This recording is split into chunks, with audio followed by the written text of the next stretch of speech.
প্রদান করে। না ভাই, আমি সত্যি বলছি, এখানে আপনার জন্য হাজার হাজার সুন্দরী মেয়ে পাগল। সেখানে ওই মেয়ে আপনার সাথে ঝগড়া করছে।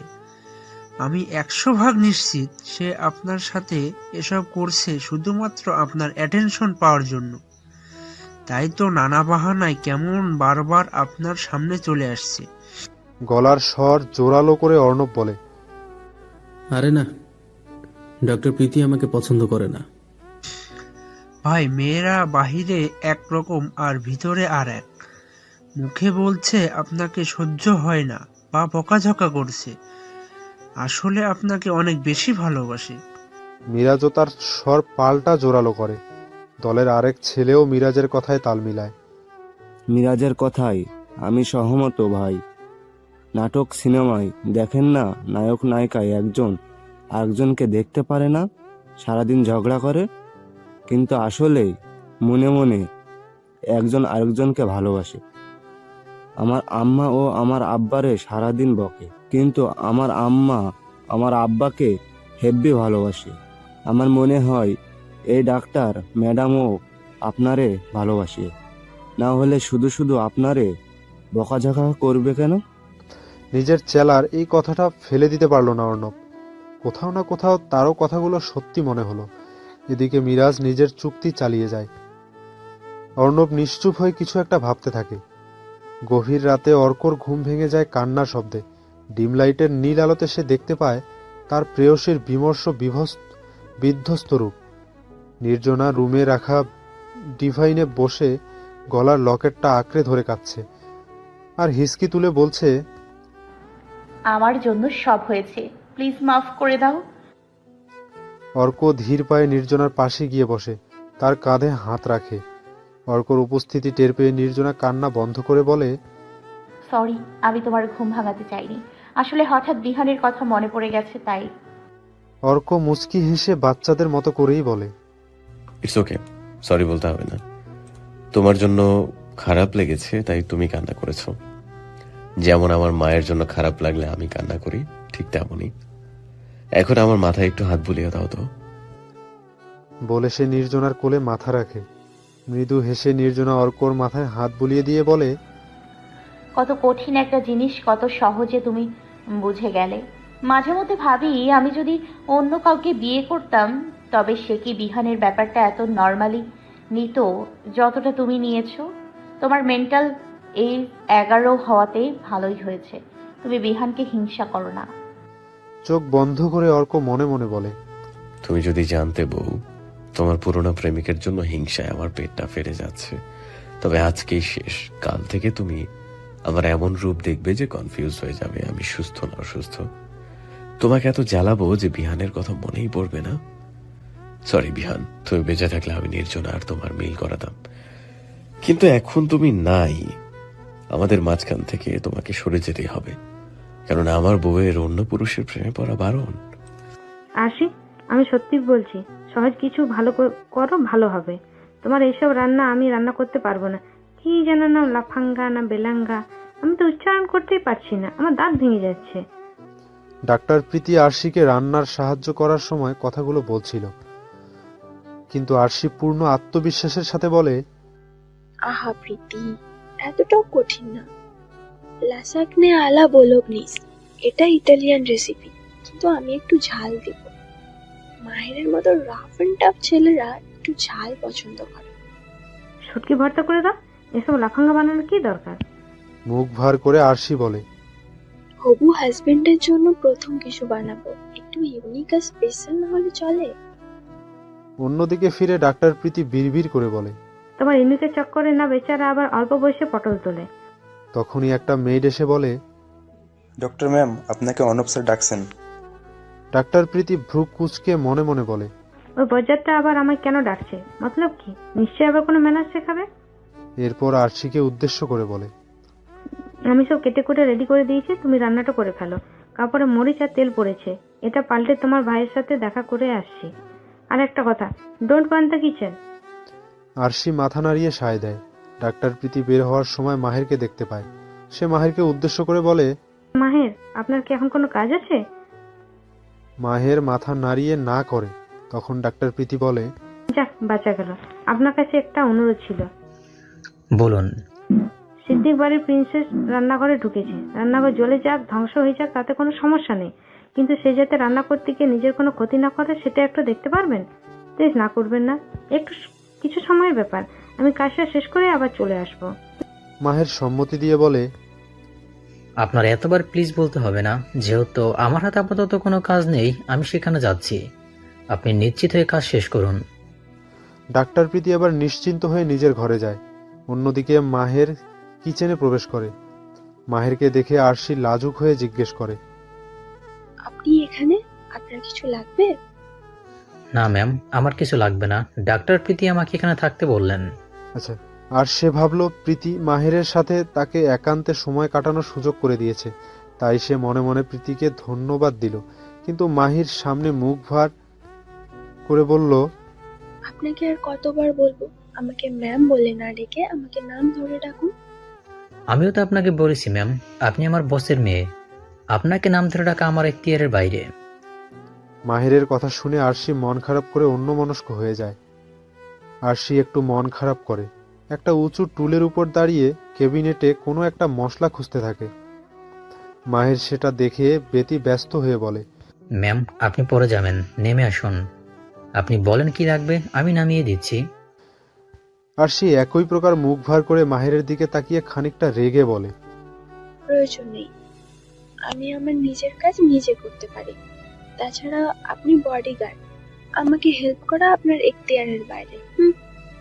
তারপর সে যেই নিজের মুখটা কেবিনেটের দিকে ঘুরিয়ে নিচে নামবে, তখনই টুলটা নরবড় হয়ে যায়।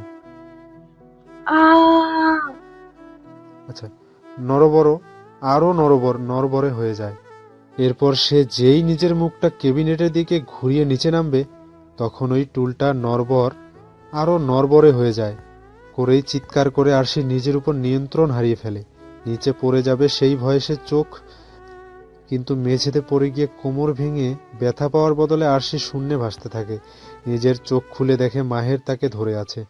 আরশি বেশ কয়েকবার চোখের পলক ফেলে এবং সে বুঝতে পারে তার মুখটা মাহেরের মুখের একদম কাছাকাছি। তার নিঃশ্বাস বন্ধের উপক্রম হয়। তখন সে মাহেরের চোখের দিকে তাকায়, যেগুলো তাকে এক নজরে বহু কথা বলছে। মাহের ধীরে ধীরে আরশিকে দাঁড় করিয়ে গম্ভীর কণ্ঠে বলে, আজকে তো আমি আপনাকে ধরে ফেলেছি, নেক্সট টাইম সাবধানে থাকবেন। আরশি মনে করে সে মোটা বলে মাহের এভাবে বলছে, তাই তার মনটা খারাপ হয়ে যায়। আপনি আমাকে ডেকেছেন? ডাক্তার প্রীতির প্রশ্নে অর্ণব মুচকি হেসে সম্মতি দিয়ে বলে, আপনাকে একটা কথা বলার জন্য ডেকেছি। বলুন। আই অ্যাম সরি, আমার চোখ খুলে গেছে। ডাক্তার প্রীতি পানি ছোড়ার পর অর্ণবের মুখোমুখি হয়নি। সে ভেবেছিল অর্ণব তাকে আবার কথা শোনানোর জন্য ডেকেছে, তাই সে ঝগড়ার সম্পূর্ণ প্রস্তুতি নিয়েই এসেছিল। কিন্তু অর্ণবের মুখে সরি শুনে সে অবাক হয়ে বলে, কি বলেন আপনি? অর্ণব মুচকি হেসে ডাক্তার প্রীতির মুখোমুখি দাঁড়িয়ে বলে, আমি দুদিন অনেক ভেবেছি। আজ বুঝতে পারছি আপনি কেন আমার সাথে এত রিয়্যাক্ট করেন। তাই আজ আমি রেগে গেলেও আমি আপনার সাথে কোনো খারাপ ব্যবহার করব না। এতে কিন্তু আমার কোনো দোষ নেই। আপনি শুরু থেকে ক্লিয়ার করে দিলেই আমাদের মধ্যে কোনো ভুল বোঝাবুঝি হতো না। মিস্টার অর্ণব, আপনার কথা মাথা মুন্ডু আমি কিচ্ছু বুঝতে পারছি না। অর্ণব একটা দীর্ঘশ্বাস ছেড়ে বলে, আমি জানি আপনি রেগে আছেন, কিন্তু কি করব বলুন। আমার পেছনে মেয়েরা এমনিই পড়ে থাকে। প্লিজ এ নিয়ে আর রেগে থাকবেন না। ভ্রু কুঁচকে ডাক্তার প্রীতি বলে, আপনার পিছনে মেয়েরা পড়ে থাকুক চাই ছেলেরা পড়ে থাকুক, তাতে আমার কি? আমি কেন রাগ করব? অর্ণব এখনো আগের মতো মুচকি হেসেই বলে, ঠিক আছে, আমি হার স্বীকার করছি। আপনার মা বাবাকে আমার বাবার সাথে কথা বলতে বলুন। নাক মুখ বিকৃত করে ডাক্তার প্রীতি বলে, আমার মা বাবা আপনার বাবার সাথে কেন কথা বলবে? নিজের মুচকি হাসিটা প্রসারিত করে অর্ণব গর্বিত ভঙ্গিমায় বলে, আর লুকিয়ে লাভ নেই, আমি সব বুঝতে পেরেছি। আমি জানি আপনি আমাকে ভালোবাসতেন, আমাকে বিয়ে করতে চান, আর আমি তাতে সম্মতি দিয়েছি। তাই আপনার বাড়ির মা বাবাকে আসতে বলুন। আমাদের বাড়িতে প্রথমে বিয়ের প্রস্তাব মেয়ের বাড়ি থেকেই আসে, শুধু অর্কটা ডিফারেন্ট। ডাক্তার প্রীতির মনে হচ্ছে কেউ তাকে 440 ভোল্টের ইলেকট্রিক শক দিয়েছে। সে নিজেকে যথাসম্ভব স্বাভাবিক রেখে বলে, আপনার কেন মনে হলো আপনার আমার self obsessed, rude, short temper broiler মুরগিকে আমি ভালোবাসি আর বিয়ে করতে যাব? এদিকে রান্নাঘরে আরশির অবস্থা কাহিল। বহু কষ্টে নিজের স্পেশাল আর ইউনিক রেসিপি দিয়ে রান্না শেষ করে। আপনি কি একটু টেস্ট করে দেখবেন কেমন হয়েছে? কথাটা বলে আরশি মাহেরের দিকে একটা পিরিচে সামান্য খাবার এগিয়ে দেয়। হুম। বলেই মাহের 1 চামচ খায়। কেমন হয়েছে? উৎসুক আরশির দিকে তাকিয়ে মাহের একটা মিষ্টি হাসি দিয়ে বলে, খুব টেস্টি হয়েছে ম্যাম। আপনি কিছু না মনে করলে পুরো খাবারটা আমি নিয়ে যাই। আরশি মাহেরকে না করবে? হতেই পারে না। তাই নিজের রান্না করা খাবার বাড়ির অন্য কাউকে খাওয়াতে পারবে না, আর নিজে খেতে পারবে না, সেই দুঃখ বুকে চেপে রেখে বিনা বাক্যে খাবারগুলো মাহেরের হাতে দেয়। ঘরে ফিরে মাহের খাবারগুলোকে গুনে গুনে 5টা পলিথিনে বেঁধে ট্রেসবিনে ফেলে 1 বোতল পানি খেয়ে বলে, আমি 100% শিওর বিষ খেতেও এর চেয়ে ভালো হবে। এই পলিথিন ছিঁড়ে বাই এনি চান্স কোনো কুকুর বিড়াল এগুলো খায়, তবে নির্ঘাত আমাকে অভিশাপ দিবে। এত লবণ আর ঝাল রান্নায় কে দেয়? আর মাংস একটুও সিদ্ধ হয়নি। এই টেস্ট যতদিন মনে থাকবে আমি আর মাংস খাবো না। তুমি তো আমার বউ, আর বাড়ির বউরা কি সালোয়ার কামিজ পরে নাকি? তুমি আজ থেকে শুধু শাড়ি পরবা, কেমন? অর্ক এতটাই ভোলা ভালা চেহারা দিয়ে আবদারটা করলো যে নির্জনা না বলার কোনো রাস্তা খোলা থাকলো না। তাছাড়া ডাক্তার প্রীতি নির্জনাকে বলে দিয়েছে অর্ক কোনো কিছু বললে নির্জনা যেন বারণ না করে, এতে অর্ক মানসিক অবস্থা আরও খারাপ হতে পারে। অর্কর হাতে মুখে থাকা ব্যান্ডেজগুলি নির্জনাকে বারবার মনে করিয়ে দেয় সে যদি অর্কর জীবনে না থাকতো তবে রুহান তার এই অবস্থা করতো না। তাই অর্কর আবদারে নীরব সম্মতি দিয়ে কাভার্ড থেকে একটা সুতি শাড়ি নিয়ে ওয়াশরুমে চলে যায় নির্জনা। এদিকে অর্কর অপেক্ষার পালা যেন শেষই হয় না। কিন্তু যখন নির্জনা ভেজা চুলে তোয়ালে পেঁচিয়ে বের হলো, অর্কর মনে হলো তার এই জীবনে এর চেয়ে অপূর্ব দৃশ্য আর দেখতে পাবে না। এক রাশ মুগ্ধতা নিয়ে সে বিড়বিড় করে বলে, বাংলার শব্দ ভাণ্ডার এত সমৃদ্ধ, তাও তোমার সৌন্দর্য আর স্নিগ্ধতা বর্ণনা করতে পারে এমন উপমা খুঁজে পাচ্ছি না। নির্জনাও বরাবরের মতোই ড্রেসিং টেবিলের সামনে গিয়ে মাথা থেকে খুলে চুলগুলো ঝাড়তে থাকে। এদিক ওদিক করে চুলগুলো ঝাড়ার মধ্য দিয়ে কোমর থেকে শাড়ির কিছু অংশ সরে যায়। অর্কর গলা শুকিয়ে আসে। সে মনে মনে বলে, আমি মনে হয় মরে গেছি, কারণ এমন দৃশ্য তো দুনিয়ায় দেখা যায় না। এর জন্য বেহেশতে যেতে হয়। এদিকে নির্জনার বারবার মনে হচ্ছে কেউ তাকে নিবিড়ভাবে পর্যবেক্ষণ করছে, কিন্তু এই রুমে তো অর্ক ছাড়া আর কেউ নেই। তাই সে এক পলক তাকিয়ে দেখে অর্ক নিজের মতো ভিডিও গেম খেলছে, যা দেখে সে একটা প্রশান্তির হাসি দিয়ে রুম থেকে বের হয়ে যায়। সে বের হয়ে যেতেই ট্যাপটা ছুঁড়ে ফেলে বুকে থুথু দিয়ে অর্ক বলে ওঠে, আরেকটু হলে ধরা পড়ে যেতাম। না, নিজের বউকে এভাবে চোরের মতো লুকিয়ে দেখতে আর ভালো লাগছে না। এরপর বিছানায় হেলান দিয়ে বাঁ হাতের আঙ্গুল দিয়ে কপালের উপরে পড়ে থাকা চুলগুলো পিছনে নিয়ে ঠোঁটের কোণে একটা শয়তানি হাসি ফুটিয়ে বলে, কিন্তু যেটুকু দেখেছি সেটুকু তো একবার ছুঁয়ে অনুভব না করলে রাতে ঘুমই হবে না। ভাই, আমরা কি ব্রয়লার মুরগির মূল্য বৃদ্ধি ইস্যুতে পরবর্তী আন্দোলন করব নাকি? মিরাজের কথায় সায় দিয়ে আরেকটা ছেলে বলে, 150 টাকার মুরগি এখন 240 টাকা ভাই। এটা কিন্তু ভালোই হবে, সাধারণ মানুষের ব্যাপক সমর্থন পাওয়া যাবে। ডাক্তার প্রীতির কাছ থেকে ইতিহাসের সবচেয়ে বাজেভাবে প্রত্যাখ্যান পেয়েও অর্ণবের এত মন মেজাজ খারাপ হয়নি যতটা ডাক্তার প্রীতি তাকে ব্রয়লার মুরগির উপাধি দেওয়াতে হয়েছে। সেই রাগ ঠান্ডা করতে সে পার্টি অফিসে এসেছিল, কিন্তু এখানেও ছেলেগুলো বারংবার ব্রয়লার মুরগি শব্দটা উচ্চারণ করে তার মেজাজ আরও বিগড়ে দিচ্ছে। তাই সে জোরে ধমক দিয়ে ওঠে, শাট আপ! কখন থেকে ব্রয়লার মুরগি করে মাথা খেয়ে যাচ্ছিস?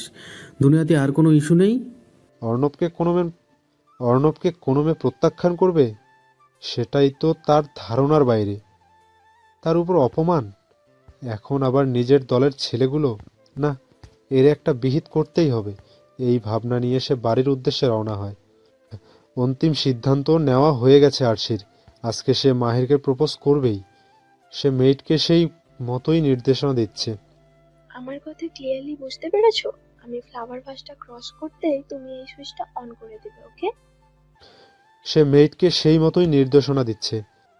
ইয়েস ম্যাম, আমি বুঝতে পেরেছি। এদিকে ডাক্তার প্রীতি 3 ভাই বোনের উপরে চরম বিরক্ত। এরা শুরুটা করেছে কি? সে আরশিকে বোঝানোর চেষ্টা করছে। লিসেন আরশি, এতটা বাড়াবাড়ি না করলে আগে মিস্টার হুডাকে একবার জিজ্ঞেস করলে হতো না? তুমি বললে আমি কথা বলে। ডাক্তার প্রীতির কথা সম্পূর্ণ নাকচ করে আরশি বলে, তুমি কেন কথা বলবে? প্রেম করব আমি, তাই প্রপোজটাও আমি করব, তাও আবার ফিল্মি স্টাইল। বেশ, যা খুশি করো। অর্ক কয়েকটা মার্বেল কিচেন থেকে একটু দূরে ঘরে আসার রাস্তায় ছড়িয়ে একটু দূরে এক কোণায় দাঁড়িয়ে অপেক্ষা করতে লাগলো। আমার বউ এগুলোতে পা দেয়া মাত্রই ডিরেক্ট আমার বুকে। জীবনে প্রথম বউকে আপন ভেবে জড়িয়ে ধরবো। আহা, ভাবতেই কেমন আনন্দ লাগছে। অর্ক মনে মনে এই কথাগুলো ভাবছিল, তখনই নির্জনা কিচেন থেকে বের হয়। এদিকে মাহেরও তখনই সদর দরজা দিয়ে প্রবেশ করে। মাহেরকে দেখে আনন্দিত হওয়ার পর মুহূর্তেই নির্জনাকে দেখে আরশির মুখটা অন্ধকার হয়ে যায়। সে ডাক্তার প্রীতিকে অনুরোধ করে বলে, প্লিজ প্লিজ একটু যাও না, ভাবিকে আটকাও, এখন যাতে সে এদিকে না আসে। আমি পারবো না। প্লিজ যাও, আমার রেড লিপস্টিকের একটা সেট তোমার পছন্দ হয়েছিল না, ওটা তোমাকে দিয়ে দেব, তাও যাও না প্লিজ। চুড়ি আর লিপস্টিক দুটোই হলো প্রীতির সবচেয়ে বড় দুর্বলতা, আর সেখানেই আরশি আঘাত করেছে। সে আরশির দিকে তাকিয়ে অবিশ্বাসের ভঙ্গিতে বলে, সত্যি দিবে? প্রমিস দিব, এখন যাও। অগত্যা লিপস্টিকের লোভে ডাক্তার প্রীতি নির্জনাকে আটকাতে কিচেনের দিকে এগিয়ে গেল। অর্ক এক প্রকার নিশ্চিত মনে নিজের প্রেয়সীকে বুকে টেনে নেওয়ার অপেক্ষা করছে, আর আরশি মাহেরকে প্রপোজ করার জন্য ধীর পায়ে মাহেরের দিকে এগিয়ে যাচ্ছে। কিন্তু কথায় আছে, পাগলের সুখ মনে মনে। ডাক্তার প্রীতি নির্জনার দিকে এগিয়ে যেতেই পদযুগল মার্বেলের উপর সে নিজের উপর নিয়ন্ত্রণ হারিয়ে ফেলে, আর পদাস্খলন হয়ে সরাসরি অর্ণবের বুকে আছড়ে পড়ে। ডাক্তার প্রীতি হঠাৎ অর্ণবের উপর আছড়ে পড়ায় তার সামলাতে অর্ণব তার কোমর জড়িয়ে ধরে। হ্যাঁ, অর্ণব মাহের দরজা দিয়ে ভেতরে প্রবেশ করতেই তাকে পাশ কাটিয়ে অর্ণব তার আগে ভেতরে চলে আসে এবং ডাক্তার প্রীতিকে দেখে তার দিকে এগিয়ে যেতেই এই অপ্রত্যাশিত ঘটনাটি ঘটে যায়। এদিকে ততক্ষণে আরশি ফুলদানিটি পেরিয়ে যাওয়ার ফলে সেই মেইটটা সুইচ চালু করে দেয়। তাতে এক গাদা লাল গোলাপের পাপড়ি অর্ণব আর ডাক্তার প্রীতির উপর বৃষ্টির মতো ঝরতে থাকে এবং স্পিকারে বাজতে শুরু করে। দৃশ্যটা দেখে অর্ক একটা দীর্ঘশ্বাস ছেড়ে মনে মনে বলে, প্ল্যান করলো ছোট ভাই আর ফিল নিচ্ছে বড় ভাই। আর আরশি মনে মনে বিরক্ত হয়ে বলে, কত কষ্ট করে ফুল আর মিউজিক সেট করেছিলাম, সব নষ্ট। ভাইয়ারও এখনই আসতে হলো, অন্যদিন তো মাঝরাতের আগে বাড়ি আসে না। এদিকে অর্ণবের পৃথিবী যেন প্রীতির চশমা পরা গোল গোল দুটি চোখেই আটকে গেছে। অদৃশ্য এক আকর্ষণে সে এখনো ডাক্তার প্রীতির কোমর থেকে হাত সরাতে পারছে না। সে কি বলবে, কি করবে, কিছুই তার মাথায় আসছে না। কিন্তু স্পিকারে বাজা গানটা শুনেই তার মাথায় একটা প্রশ্ন এলো। তাই সে কোনো ভাবনা চিন্তার না করে নির্দ্বিধায় ডাক্তার প্রীতির দিকে তাকিয়ে প্রশ্ন করে, আমি যদি আপনার স্বপ্নের নায়কই হই, তাহলে গতকাল থেকে কেন আমাকে ব্রয়লার মুরগি বলেছিলেন? কে কার স্বপ্নের নায়ক? নিজেকে অর্ণবের কাছ থেকে ছাড়িয়ে ভ্রুকুসকে জিজ্ঞেস করে ডাক্তার প্রীতি। এভাবে আপনার হুমড়ি খেয়ে আমার বুকের ওপরে আছড়ে পড়া ফুলের বৃষ্টি, স্পিকারের মিউজিক, এসব কিছু তো আপনি করেছেন আমার কাছে নিজের ভালোবাসা প্রকাশের জন্য, তাই না? অতিরিক্ত রাগে ডাক্তার প্রীতির মাথাটা ফেটে যাচ্ছে। সে দাঁত কটমট করে বলে, আমি আপনার বুকে আছড়ে পড়িনি, কিছু একটাতে স্লিপ কেটেছি। বলেই সে মেঝেতে সেই জিনিসটা খুঁজতে লাগলো, কিন্তু ততক্ষণে অর্ক মার্বেলগুলো সরিয়ে ফেলেছে। অর্ণব মুচকি হেসে বলে, কেন শুধু শুধু মিথ্যা বলছেন? আমি তো আগেই বলেছি আমার কোনো আপত্তি নেই, তবে গতকালের ঘটনার পরে একটু রেগেছিলাম, কিন্তু এখন আপনি এত সুন্দর করে প্রপোজ করলেন যে আর সেই রাগ নেই। আরে আমি আপনাকে কেন প্রপোজ করতে যাব? এটা তো আরশি বলতে হ্যালো বন্ধুরা, পরবর্তী পার্ট খুব তাড়াতাড়ি আসবে, তো সবাই অপেক্ষায় থাকো। আর চ্যানেলটি যারা এখনো সাবস্ক্রাইব করনি তারা পরবর্তী পার্ট দেখার জন্য চ্যানেলটি সাবস্ক্রাইব করে রেখো। ধন্যবাদ সবাইকে, আমাদের সাথেই থেকো।